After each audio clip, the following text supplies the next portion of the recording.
ఓం మహాగణాధిపతయే నమః. ఓం గురుభ్యో నమః. ఓం శ్రీమాత్రే నమః. పరమేశ్వర స్వరూపమైనటువంటి జ్యోతిష, వాస్తు మరియు ఇతర అనేకమైనటువంటి శాస్త్రములను మనకు అందించినటువంటి మహర్షులకి నమస్కారం. హయగ్రీవ హయగ్రీవ హయగ్రీవేతి యో వదేత్ తస్య నిస్సరతే వాణి జహ్నుకన్యా ప్రవాహవత్.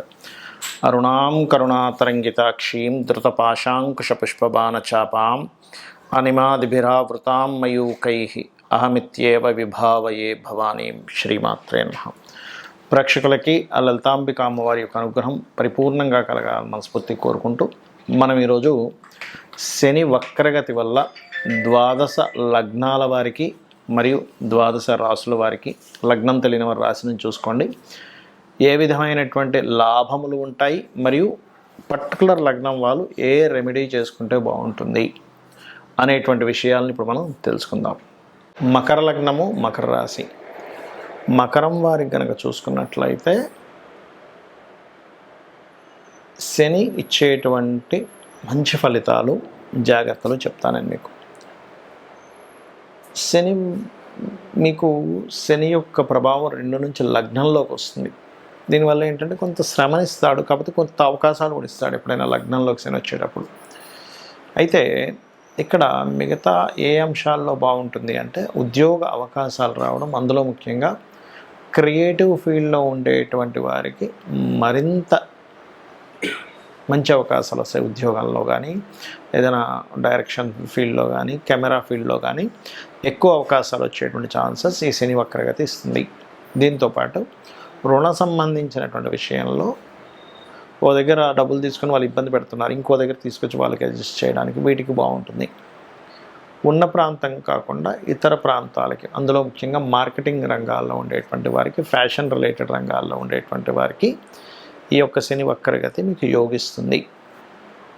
అలాగే మరొక విషయం ఏంటంటే ఇక్కడ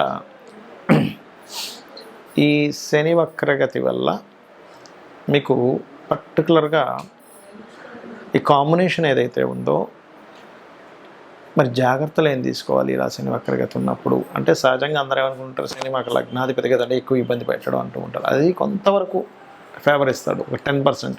కానీ మీరు చేసిన కర్మ ఏముంది అనేటువంటి దాని మీద ఆధారపడి ఉంటుంది మీ పర్సనల్ చార్ట్లో.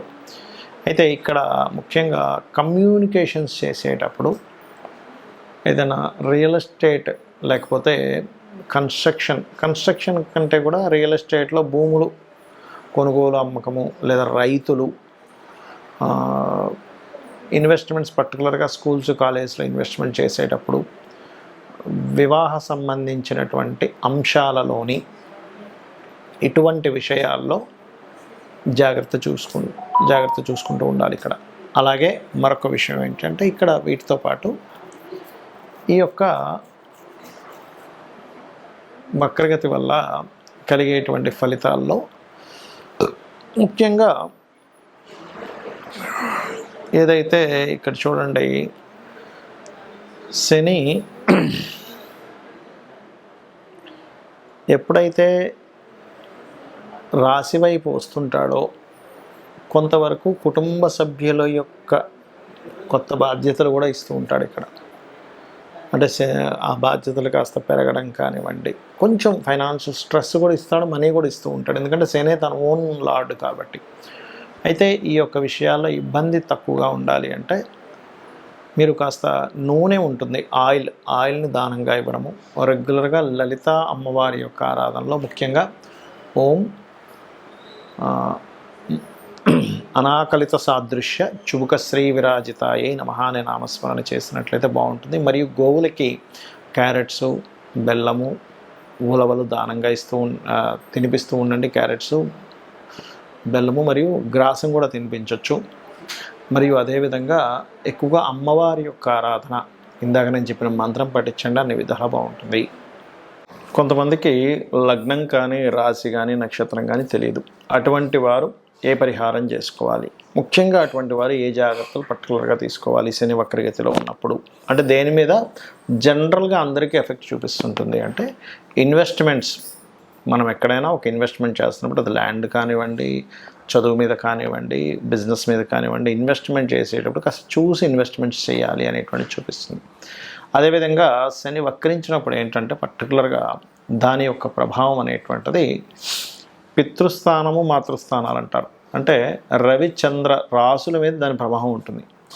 కాబట్టి ఎవరైనా సంతానం సంబంధించినటువంటి ప్రయత్నాలు, అందులో ప్రత్యేకంగా ఐయుఐలు ఐవీఎఫ్లు చేయించుకునేటువంటి వారు కొంత జాగ్రత్త వహిస్తూ ఉండాలి. అలాగే ఈ శని యొక్క వక్రగతి పర్టికులర్గా ఏలినాటి శని, అర్ధాష్టమి శని, అష్టమి శని ఉన్నటువంటి వారికి దాని ప్రభావం కొంత తగ్గుతుంది.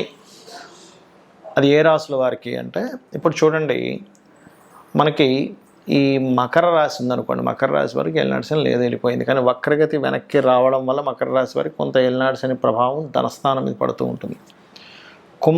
మన కుంభరాశి వారికి జన్మంలో ఉన్నటువంటి శని వెనక్కి వెళ్ళినట్టు అవుతూ ఉంటుంది. అంటే ఏమిటి, కొంచెం స్ట్రెస్ తగ్గుతూ ఉంటుంది.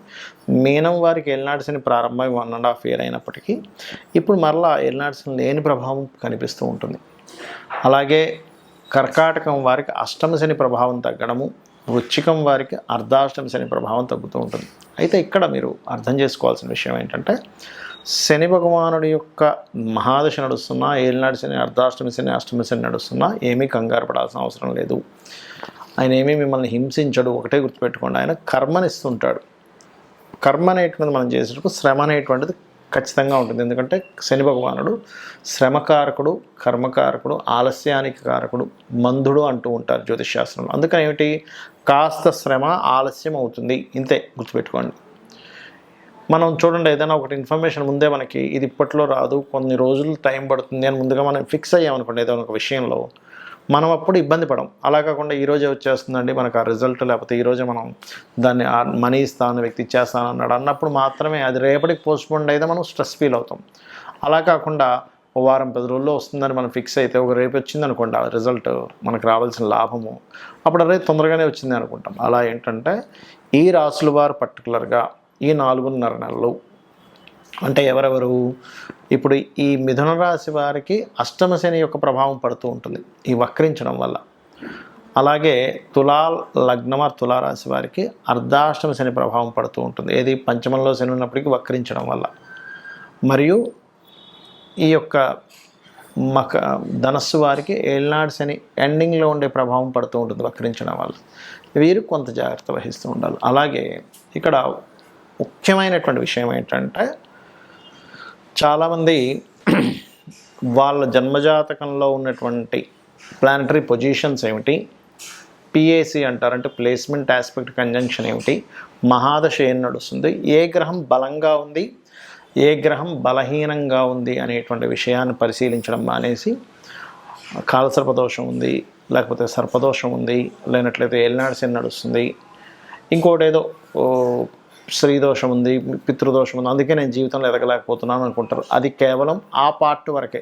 స్త్రీదోషం ఉందంటే కేవలం ఒక స్త్రీతో జరిగిన వివాదం వల్ల మీరు ఇబ్బంది పడతారు. పితృదోషం ఉందంటే పితృదేవతల అనుగ్రహం తక్కువగా వస్తూ ఉంటుంది. కాలసర్పదోషం ఉందంటే అది కాలానికి ఆపాదించబడాలి కానీ జన్మజాతకానికి చేయకూడదని చెప్పబడింది. సర్పదోషం ఉందంటే కొంచెం మనిషికి కోప స్వభావం ఎక్కువగా ఉంటుంది, సడన్గా అప్ అండ్ డౌన్స్ వస్తుంటాయి. అంతవరకే కానీ మిగతా మన జాతకం మొత్తం అదొకటే రూల్ చేస్తుంది అనుకోకూడదు. ఒకవేళ ఆ దోషం ఉన్నప్పటికీ కూడా చాలా సింపుల్గా సర్పదోషం ఉన్నటువంటి వారు రాహుకేతు గ్రహాల దగ్గర దీపారాధన, రావి చెట్టు చుట్టూ ప్రదక్షిణాలు చేసుకోవడము, సర్ప ఆరాధన చేయడము, కాళహస్తికి వెళ్ళి రావడం చేస్తూ ఉంటే అది పూర్తిగా తగ్గిపోతుంది. దాని గురించి టెన్షన్ పడక్కర్లేదు. ఏలినాటి శని, అర్ధాష్టమ శని, అష్టమ శని నడిచేటప్పుడు మీరు చక్కగా ఏంటంటే కాస్త మధ్యాహ్నం పూట నిద్రించడం మానేయాలి. అది అనారోగ్యము చిన్నపిల్లలకి, స్త్రీలకి వర్తించదు. మళ్ళీ ఇది ఆరోగ్యంగా ఉండేటువంటి యువకులు కనుక మధ్యాహ్నం నిద్రిస్తే ఏలినాటి శని, అష్టమ శని సమయంలో వాళ్ళకి ఆ శని ప్రభావం మరింత నెగిటివ్గా ఎక్కువ పడుతూ ఉంటుంది.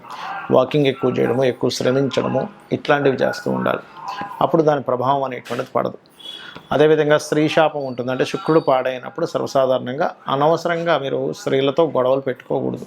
మాతృశాపం ఉన్నప్పుడు మాతృతో ఇంకా ఎక్కువ గొడవలు పెట్టుకుంటే ఆ కర్మ ఇంకా పెరుగుతూ ఉంటుంది.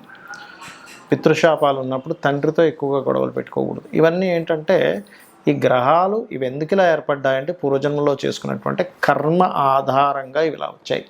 కాబట్టి దాన్ని మనం అర్థం చేసుకొని ఇంకా ఆ కర్మను పెంచుకోకుండా పోయిన జన్మలో చేసిన కర్మ వల్ల ఇలా ఏర్పడింది కాబట్టి నేను దీన్ని తగ్గించుకోవాలనుకుంటూ నిత్యము అమ్మవారి యొక్క నామాల్లో ఉదాహరణకి ఉద్యోగ సంబంధించిన ఇబ్బంది ఉంది, ఓం మాణిక్య మకుటాకార జానుద్వై విరాజితాయే నమ, లేదా ఓం శ్రీమాత శ్రీ మహారాజ్ని శ్రీమత్ సింహాసనేశ్వరియే నమ, ఇది చేసుకుంటూ ఉండండి. అలా కాదండి ఫైనాన్షియల్గా ఇబ్బంది ఉంది, ఓం సంపత్కరీ సమారూఢ సింధుర వ్రజ సేవితాయే నమ, లేదా ఓం ధర్మాధ్యక్ష ధనాధ్యక్ష ధన ధాన్య వివర్ధినియే నమ చేసుకోండి. ఆ రకంగా అప్పులు ఉన్నటువంటి వారు ఓం అపర్ణాయ నమ. ఇలా ఒక్కొక్క దానికి మన లలితా సహస్రనామాల్లో ఒక్కొక్క నామాన్ని ఇవ్వడం జరిగింది. తద్వారా మీరు అద్భుతమైనటువంటి యోగాన్ని మీరు పొందవచ్చు, ఇది గుర్తుపెట్టుకోండి. అలాగే మరొక విషయం ఏంటంటే ఇక్కడ ఈ యొక్క రాశి అంటే ఇప్పుడు మనం చెప్పుకున్నటువంటివి ఏవైతే లగ్నము రాశి ఉందో మీ పర్సనల్ చార్ట్లో మీ లగ్నరీత్యా ఏ కాంబినేషన్ ఏర్పడింది, దానికి ఏ దానం ఇవ్వాలి, సింపుల్గా ఆ గ్రహానికి దీపారాధన చేయడం ద్వారా కూడా మీరు క్లియర్ చేసుకోవచ్చు ఒక మంత్రం ద్వారా. అంతేగాని అమ్మో నాకు ఈ మహాదశ నడుస్తుంది ఏదో అయిపోతుంది అనేటువంటిది పెట్టుకోకండి. కర్మ చేస్తూ ఉండండి, మీ పని మీరు చేసుకుంటూ ఉండండి, భగవంతుడికి సమర్పిస్తూ మీ పని మీరు చేసుకుంటూ ఉండండి. ప్రతి విషయాన్ని భగవంతుడికి సమర్పిస్తూ మీరు కనుక చెయ్యగలిగితే అద్భుతమైనటువంటి ఫలితాలు మీరు పొందుతారు. శ్రీమాత్రే నమః.